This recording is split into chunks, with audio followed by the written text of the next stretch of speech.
Bonjour, bienvenue dans cette nouvelle vidéo qui cette fois-ci va parler de l'organisation du Tour du Monde.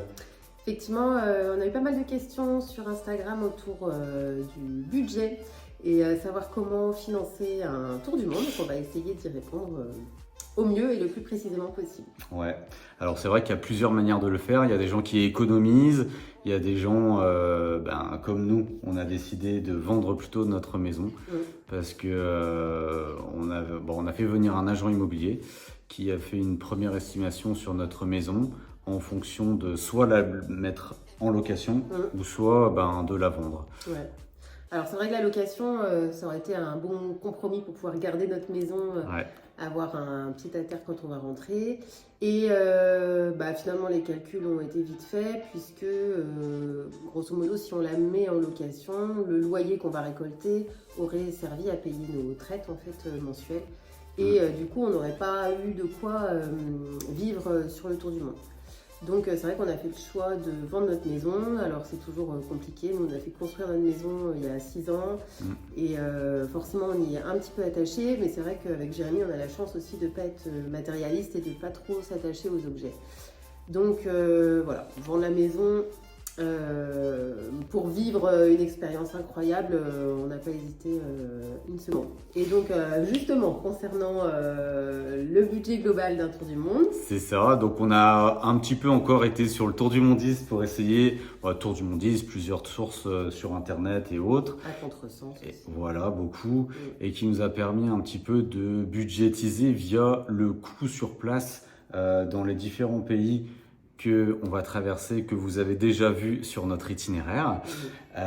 Donc grâce à ça, on a estimé plus ou moins notre budget du Tour du Monde entre 65 et 70 000 euros à 4. Tout compris. Mais vraiment tout compris, ouais. Les transports, les locations, la nourriture, les loisirs. Ouais, c'est ça, ouais. Et on s'est dit que qu'on prenait au moins 10 à 15% de plus de large, histoire de, on est passé sur un budget de 80 000 euros. Et bon, sur toute l'année, on vous dira si on a été dans le bon ou dans le mauvais. J'espère qu'on va pas se foirer. Donc, on verra bien si c'est bon ou pas. Ouais, en tout cas, on espère qu'effectivement, on est dans la bonne fourchette. A priori, oui, de ce qu'on a vu sur les différents sites. Mais c'est vrai qu'on a du mal à se rendre compte, sachant que nos premières destinations vont sûrement nous coûter un bras, parce que les États-Unis, le Canada, ça va être quand même assez cher. Et après, toute la partie Asie, par exemple, va nous coûter beaucoup moins cher. Amérique du Sud, c'est pour ça qu'on a fait un juste milieu entre plusieurs destinations. Oui. Sachant que sur ces 80 000 euros estimés au max, fourchette haute, on a aussi tout ce qui est matériel qu'on va acheter. Donc on vous fera une vidéo sur nos sacs et savoir qu'est-ce qu'on met dans les sacs. Je crois que c'est la grande question qu'on me pose aussi presque tous les jours. Les sacs. Mais il y a les vaccins aussi. On parlera aussi des vaccins, de tout ce qui est assurance santé. On nous demande aussi beaucoup si on a l'intention de travailler dans les pays où on sera. Alors on l'avait déjà évoqué dans une précédente vidéo aussi. Le but n'est pas de financer notre voyage en travaillant sur place, puisque comme on l'a dit, on a prévu une enveloppe qui est censée tout payer. Par contre, si on est amené à travailler, c'est vraiment pour s'inclure dans la société dans laquelle on sera et faire du lien avec les gens.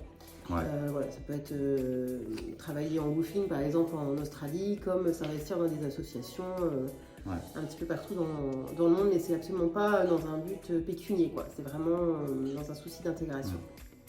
Alors concernant les avions aussi, on a décidé de ne pas prendre de billets Tour du Monde. On nous posait aussi beaucoup la question de ça. On a vraiment décidé, dans un souci vraiment de garder notre liberté au maximum, de prendre destination par destination. Donc du coup, là, on a pris notre destination vers le Canada le 28 août, pour rappel. Et dans notre stratégie, un petit peu pour optimiser aussi l'argent, parce que là, non, on peut parler vraiment que du Canada, parce que c'est vraiment ce qu'on a acheté pour le moment. On a décidé vraiment de prendre un Airbnb sur une longue période, plutôt que de plusieurs Airbnb qui nous auraient coûté, globalement, si on avait pris 3 à 4 Airbnb au lieu d'un seul, ça nous aurait coûté 600 à 700 euros de plus en logement. Donc c'est un tarif dégressif. Ouais, voilà. Donc en faisant un petit peu ça aussi, on va essayer d'optimiser à chaque fois nos dépenses de logement. Et puis de la même manière, alors c'est vrai qu'on commence par des destinations très industrialisées, tout ça, mais l'idée c'est aussi que plus tard on ait des petits logements. En fait, on n'a pas envie de vivre la vie de château non plus, ça va pas être une lune de miel pendant un an avec des super hôtels, des super restos. On va aussi essayer de vivre le plus local possible et du coup essayer de cuisiner par nous-mêmes. On verra, on aura sûrement des surprises. Surtout que moi je suis allergique au blé, alors forcément ça peut... voilà, bon bref, on va s'équiper pour qu'il n'y ait pas de soucis. Mais voilà, en tout cas l'idée c'est d'optimiser aussi nos dépenses en vivant localement et puis voilà, et puis pas dans des grands hôtels de luxe. Il y en aura peut-être un petit peu, mais... Mais par contre, comme ce qu'elle vient de dire, donc avec son allergie au blé, c'est quelque chose qu'on va beaucoup mettre en avant pour les gens qui sont allergiques au gluten, pour vous montrer un petit peu les solutions en voyage pour pouvoir manger et profiter quand même. Tout à fait, ouais.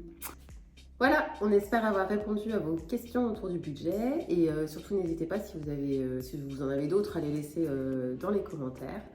Et en attendant, on va travailler sur la prochaine vidéo qui va tourner autour de nos travails respectifs et de la scolarité des enfants.